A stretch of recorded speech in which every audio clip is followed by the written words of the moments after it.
بسم اللہ الرحمن الرحیم۔ محترم ناظرین، سامعین و ویورز، السلام علیکم ورحمۃ اللہ وبرکاتہ۔ امید ہے اب اللہ تعالیٰ کے فضل و کرم سے خیریت سے ہوں گے۔ اللہ تعالیٰ آپ کو، آپ کے اہل خانہ کو ہمیشہ اپنے حفظ و امان میں رکھے۔ راہ ہدایت و نجات کے سلسلے کا ولاگ درس قرآن کا آغاز کرتے ہیں، اور میں اپنے یوٹیوب چینل سے آپ کی خدمت میں پیش کر رہا ہوں۔ آج کے مدرس ہیں جناب قاری حافظ مولانا محمد اقبال صاحب، خطیب جامعہ مسجد نگینہ انصاری شعبہ۔ اگر آپ نے ابھی تک میرے یوٹیوب چینل کو سبسکرائب نہیں کیا تو سبسکرائب کر کے، لائک کر کے، بیل آئیکن کو پریس کر دیجیے گا۔ تو شروع کرتے ہیں آج کا ولاگ درس قرآن۔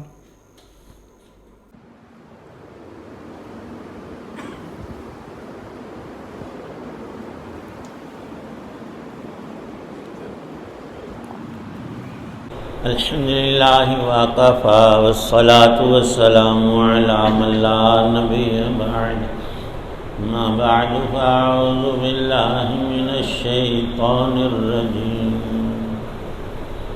بسم اللہ الرحمن الرحیم۔ افلم یسیروا فی الارض فینظروا کیف کان عاقبۃ الذین من قبلہم دمر اللہ علیہم وللکافرین امثالها ذلک بأن اللہ مولی الذین آمنوا وأن الکافرین لا مولی لهم۔ صدق اللہ العظیم۔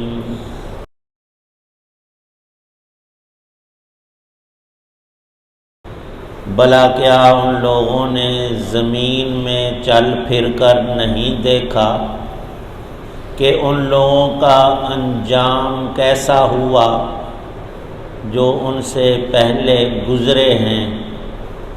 اللہ نے ان پر تباہی ڈالی اور کافروں کے لیے اسی جیسے انجام مقدر ہیں۔ یہ اس لیے کہ اللہ ان لوگوں کا رکھوالا ہے جو ایمان لائیں، اور کافروں کا کوئی رکھوالا نہیں ہے۔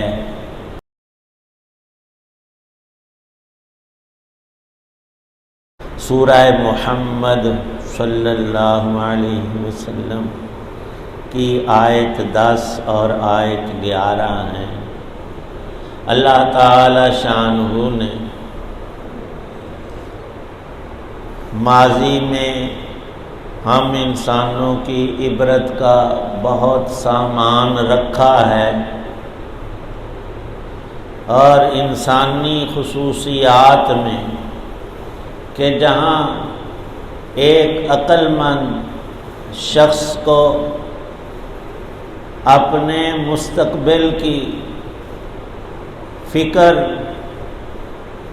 اور اس سلسلے میں کوشش کہ میرا آئندہ زمانہ موجودہ سے بہتر ہو، جو نعمتیں میرے پاس ہیں یہ چھنے نہ، ان کو بڑھا لوں اور آج سے آنے والا کل بہتر ہو۔ روشن مستقبل اور اس کے بہت نام رکھے ہیں، گولڈن فیوچر اور یہ اور وہ۔ وہیں پر انسان آج سے پہلے کے واقعات پر بھی نظر ڈالتا ہے اور مختلف نتائج اس کے سامنے آتے ہیں۔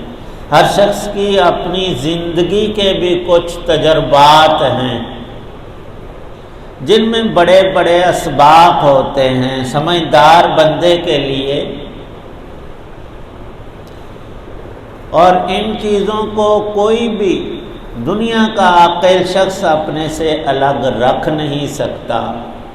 یوں تو تاریخ کی بہت کتابیں ہیں، لیکن ایک کتاب خود ہمارے دماغ اور ذہن اور حافظے میں محفوظ ہے، اور یہ ایسا کمپیوٹر ہے کہ ہم ایک نظر ڈالتے ہی اپنے بچپن، جوانی اور آج تک کے دو چار اکا دکا نہیں، بیسیوں سینکڑوں ہزاروں واقعات اور حقائق، آنکھوں دیکھے احوال اور اپنے ساتھ بیتے لمحات ہمارے سامنے آتے ہیں، ماں اپنے نتائج کے، اور پھر اللہ کی ذات بتائے کہ یوں ہوا تھا، اس سے پکی بات کوئی نہیں۔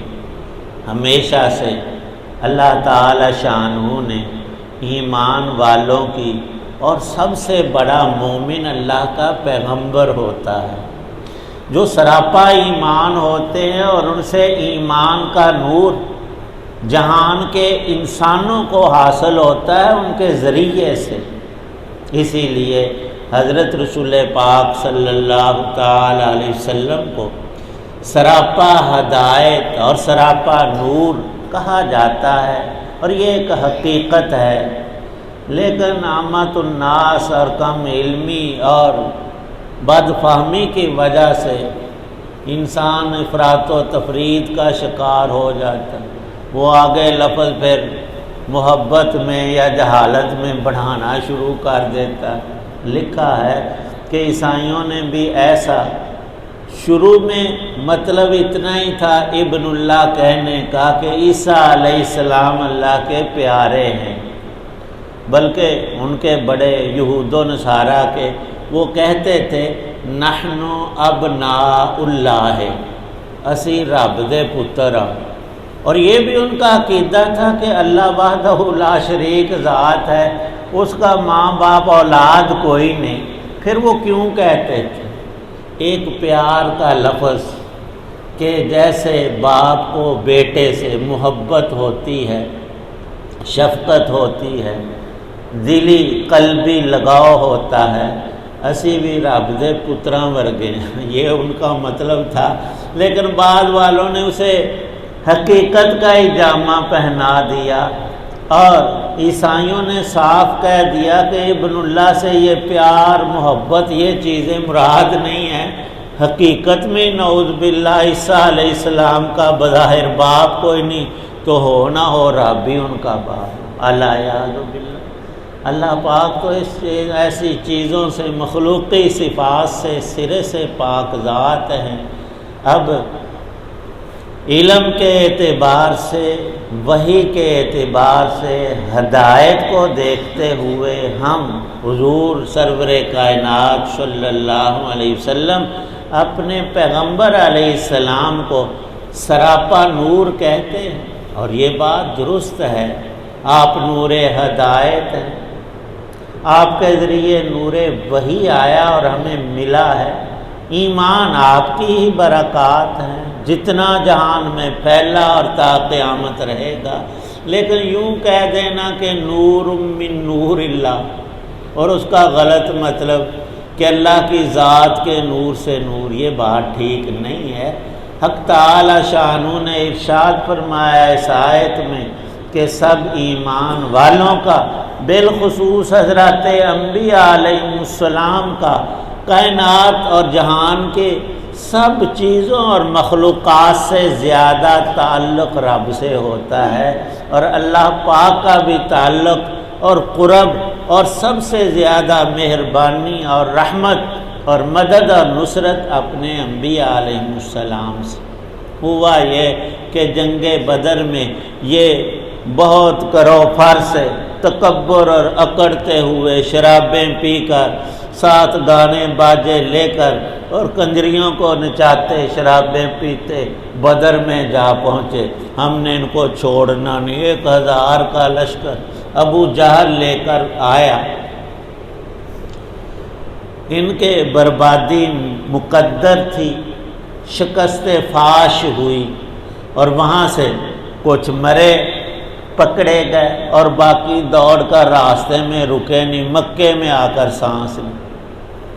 اب اپنے آپ کو جو باقی ماندہ تھے وہ سردار کہنے لگے ہماری ناک کٹ گئی ہے، اور ہم نے جب تک بدلہ نہ لیا تو تب تک ہم قسمیں اٹھا لیں، کسی نے کہ میں نہاؤں گا نہیں، میں یہ کام نہیں کروں، وہ سکھا لیا گلا، مت اگے ماری ہار کے اینو تو اور ایسا کیا بھی انہوں نے۔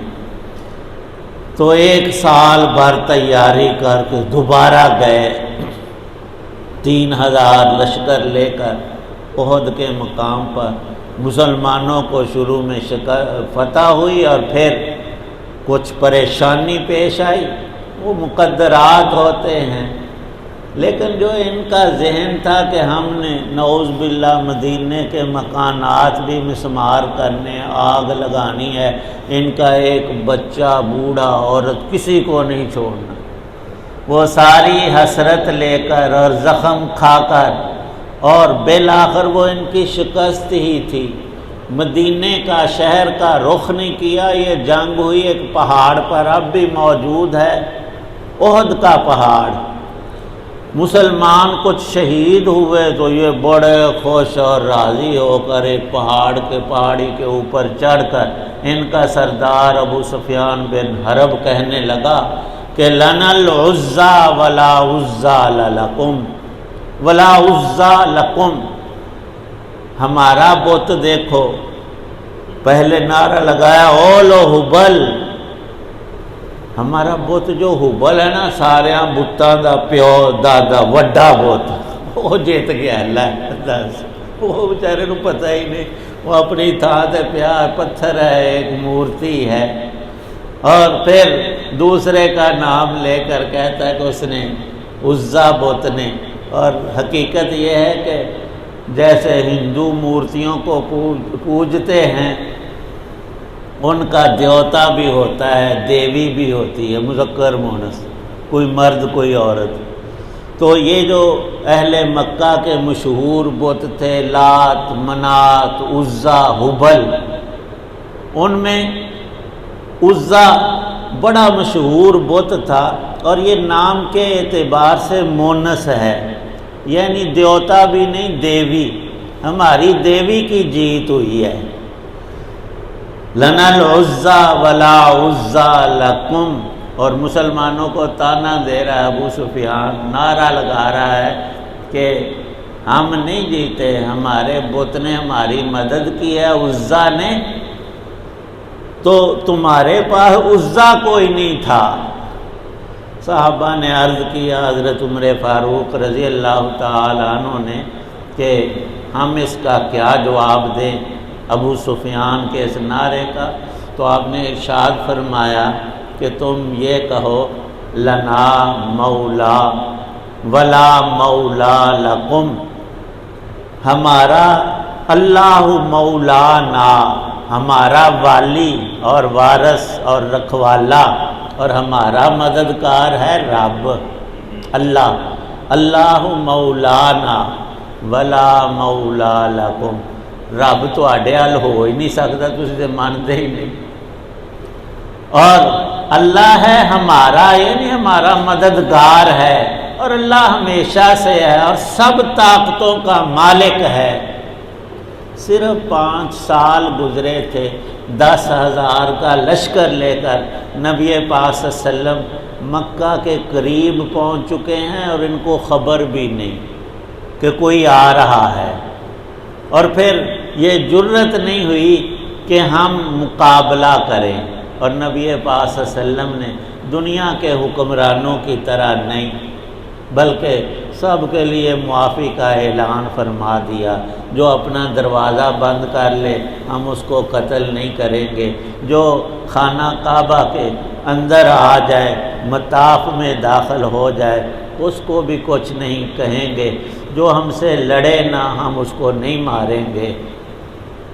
اور بعض صحابہ نے جوش میں عرض کیا کہ آج تو ہم نے بدلہ لینا ہے، انہوں نے بڑے ہی ظلم ہمارے اوپر ڈھائے ہیں، صرف مکے کی 13 سالہ زندگی میں نہیں، اگلے 5-7 سال بھی ہم پر حملے کرتے رہے ہیں وہاں جا کر مدینے میں، تو آج ہم نے ایک ایک بدلہ لینا ہے۔ تو نبی پاک صلی اللہ علیہ وسلم نے ارشاد فرمایا کہ نہیں، اللہ کے پیغمبر بدلے نہیں لیا کرتے، اور فرمایا کہ جو لفظ حضرت یوسف علیہ السلام نے اپنی حقیقی بھائیوں برادری کے لیے ارشاد فرمائے تھے، حقیقت یہ تھی کہ ان بھائیوں ہی نے باپ سے جدا کرنے کے لیے یوسف علیہ السلام کو ایک خشک کنویں میں ڈال دیا تھا، وہ سارا کچھ ان کو یاد تھا، اور یہ اب فقیر بن کر مانگنے۔ مکے والوں کا بھی یہی حال ہوا، قحط پڑا،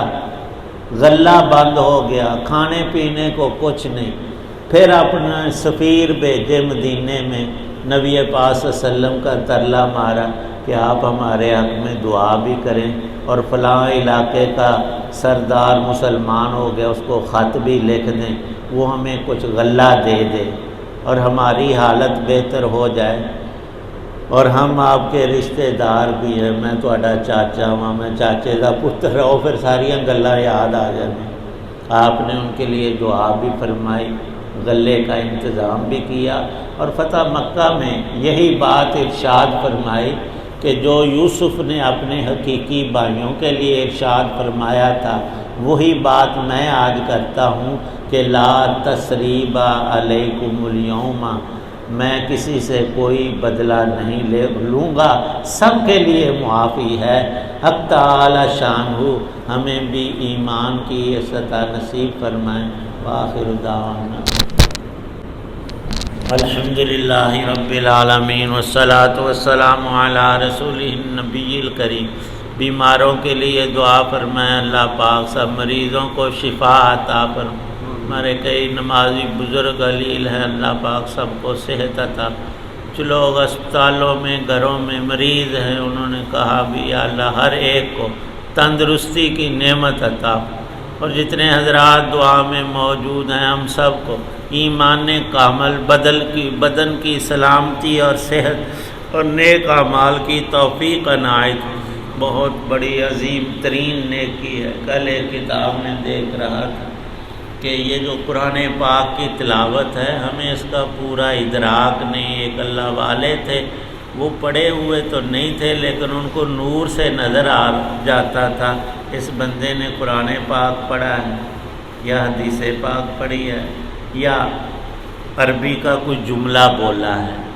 تو ان کے سامنے ایک حدیث پاک اور قرآن پاک کی کسی نے آیت پڑھی کہ بابا جی دسو ہاں کی، انہاں وکھرا وکھرا دسیا کہ اے قرآن پاک دا حصہ ہے، اے حدیث پاک۔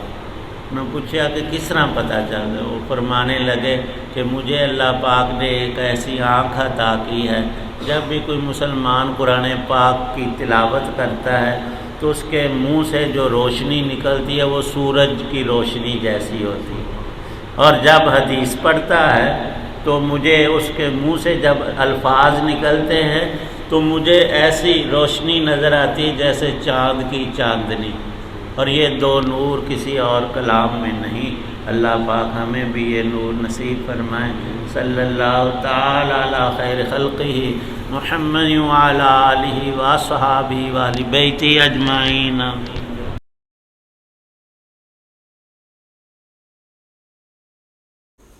یہ تھا راہ ہدایت و نجات کے سلسلے کا ولاگ درس قرآن، جس میں آج سورہ محمد کی آیات مبارکہ 10 اور 11 کی تلاوت، ترجمہ اور تفسیر بیان کی گئی۔ مدرس تھے جناب مولانا محمد اقبال صاحب۔ ختم کرنے سے پہلے ایک دفعہ گزارش ہے کہ اگر آپ نے ابھی تک میرے یوٹیوب چینل کو سبسکرائب نہیں کیا تو سبسکرائب کر کے لائک کر کے بیل آئیکن کو ضرور پریس کیجیے گا، اور اگر پسند فرمائیں تو دوستوں سے شیئر بھی کر لیجیے گا، تاکہ آنے والے ایسے روحانی اور قرآنی ولاگز جو سراسر باعث خیر، باعث برکت اور باعث ثواب ہیں، وہ نہ صرف آپ بلکہ اور دوستوں تک بھی باقاعدہ اور بر وقت پہنچتے رہیں۔ اللہ تعالیٰ آپ کا حامی و ناصر ہو۔ اللہ تعالیٰ آپ کو، آپ کے لکھانہ کو ہمیشہ اپنے زبان میں رکھے، آمین۔ اپنا بہت خیال رکھیے گا، اپنی دعاؤں میں پاک وطن، والدین، آباء و اجداد، اعزاء و اقارب، دوستوں احباب کے علاوہ اس ناچیز کو بھی ان میں شامل فرمائیں تو انتہائی شکر گزار ہوں گا۔ آج کا ولاگ ختم کرتے ہیں اس دعا کے ساتھ کہ آپ جہاں رہیں خوش رہیں، شاد باد رہیں، اللہ آپ کی حفاظت کرے۔ السلام علیکم ورحمۃ اللہ وبرکاتہ۔ پاکستان زندہ باد۔ اللہ حافظ۔